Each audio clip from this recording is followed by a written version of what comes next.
Joining me now is Kentucky Senator Rand Paul. Great to have you. I don't know if you could see yourself there, but you could almost hear your smile as you were making it. Look, you and the president haven't always seen eye to eye on health care or tax reform. I want to start with health care now.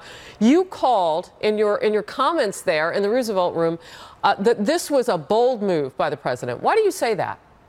Well, you know, it's been available for previous presidents, Republican and Democrat, to legalize this. The law in the 1970s is actually loosely worded and doesn't appear to prevent people joining together in associations across state lines to get their insurance and to use that leverage to get cheaper prices. And no administration has been bold enough in the past to actually look at the original law and say, hey guys, I don't think they meant to stop us from allowing association plans. So this is a big deal. Under Obamacare, 28 million people do not have insurance as we speak, and about 10 or 11 million have insurance that's too expensive for them to use with like $6,000 deductibles. The plan that we put in place today is going to allow inexpensive insurance, and it's going to allow great purchasing power, and it's going to have the same protections that people want, the kind of protection that people get who work for big corporations. I don't know if you caught it, but former White House press secretary under George W. Bush, Ari Fleischer, was on with me moments ago. He has a small business now, and he was telling us about the cost of offsetting 75% of their health insurance for his employees as part of his employment for them. And he said, look, I'm looking forward to being able to pool together with other small businesses and buy something at a low cost. He said it's really critical. At one point today, Senator, the president said we're on our way to repeal and replace. The place where you broke with Republicans on health care was that you felt that it was Obamacare light, that it really wasn't repeal. Are you bolstered a little bit today? Are you excited about moving the line? Absolutely, very excited. And I've always felt like replacement was legalizing stuff, letting the free market work, letting people join together as consumers to have better purchasing power in like a buying group across state lines. That's what I always meant by replacement.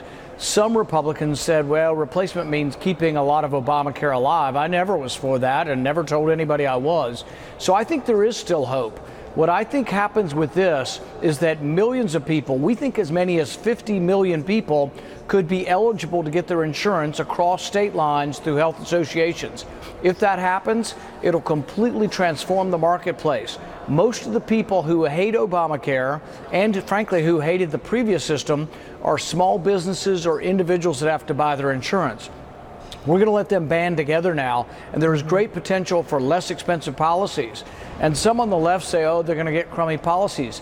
Do you know who has these policies right now? Most major corporations in our country have large group ERISA plans.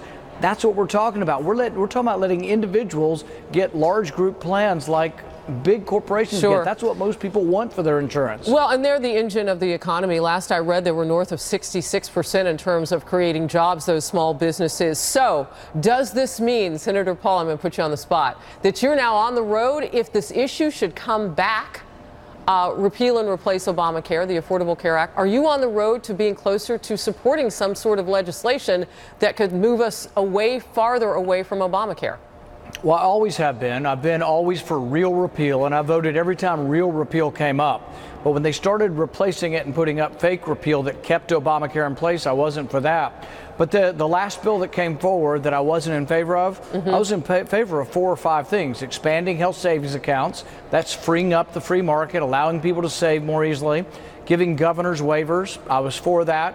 Having some caps on entitlements so we don't spend ourselves into oblivion. Several of the things I was for. The only thing I wasn't for was keeping the Obamacare spending and then just block granting it and calling it a day. I still want to repeal the Obamacare spending. I also want to repeal the Obamacare taxes. So I think as Obamacare gets worse over the next 6 months or a year until this is revisited, I think maybe you're going to see some new Republicans. There's Republican challengers all over the country. You're going to see some new Republicans, but you're also going to see maybe the Republicans that are in Washington are going to go home and feel like, you know what, people are upset with me because I didn't keep my word. I kept my word. I've always voted for repeal and always will. I want to get to taxes now. Just quickly, though, yes or no, are you comfortable with the president using his executive pen to get you where you are today? You know, I think that if the president is like me, wants to cut everybody's taxes, I'm all in. All right. I'm still a little concerned that the package we have doesn't cut the middle class taxes, and so I'm still working with the White House, willing to work with them, and I predict in the end we're going to get this bill fixed where I can be all in on it. All right. I think we jumped to tax care, but I was still talking about health care. Are you comfortable with the president using his executive pen today as he did? You know, Barack Obama did it north of 45 times to tweak or delay portions of the Affordable Care Act.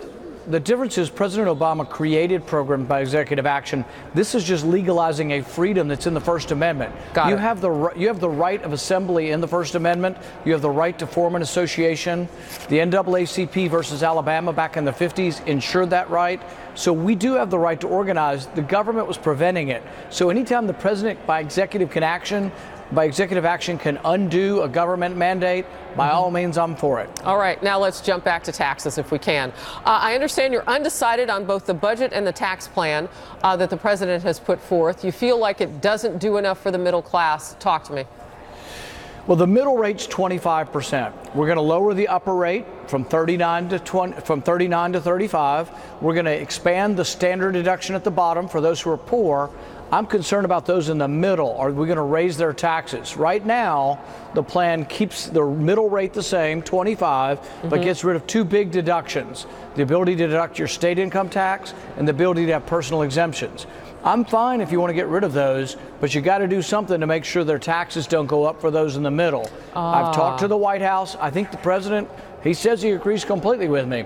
So he's told his people he doesn't want to raise taxes on the middle class. As long as the final product does not raise taxes on the middle class, I'm all in, and I'm an enthusiastic supporter, but I'm going to read the details and I'm going to try to make sure that the middle class gets a tax cut also. By the way, people love the fact that you actually read the bills. Somebody's got to. Some people on Capitol Hill don't. So I want to, though, dig in with this, because now I kind of understand where there might be a disconnect. Some critics are thinking that if you are talking about not being able to deduct your state income tax and your local taxes from your federal income, and if you're not, or income tax reform, and you can't take off your real estate, mortgage interest, and all of that, that only benefits the wealthy. But what you're saying is no, that also hits the people in the middle. If you make between $75,000 and $300,000, I call that middle and some upper middle class. They're not the extraordinary wealthy, but they're people doing pretty well. Those people, a significant chunk, unless we're careful, if you take away two big deductions and keep the rate at 25, there is a chance. So looking at the details, and I was at the White House today, they want to work to make sure it doesn't happen. I take them at their word, and I'm glad I brought this up because I think there was a danger that some of the powers that be weren't concerned with the first and primary principle of conservatives, and that's that we don't raise somebody's taxes. Well, that is so interesting. You're the first person to give me even a taste of an income level, and I know that those things have not been set yet, but at least that speaks to the issue of where we're talking about with particularly these deductions, because I know they're a sticking point, not just with you, but with other Republicans too. Senator Rand Paul, we appreciate your time. We know that you came out of that event with the president. You've got a full afternoon. You made time for us here on Overtime. Thank you.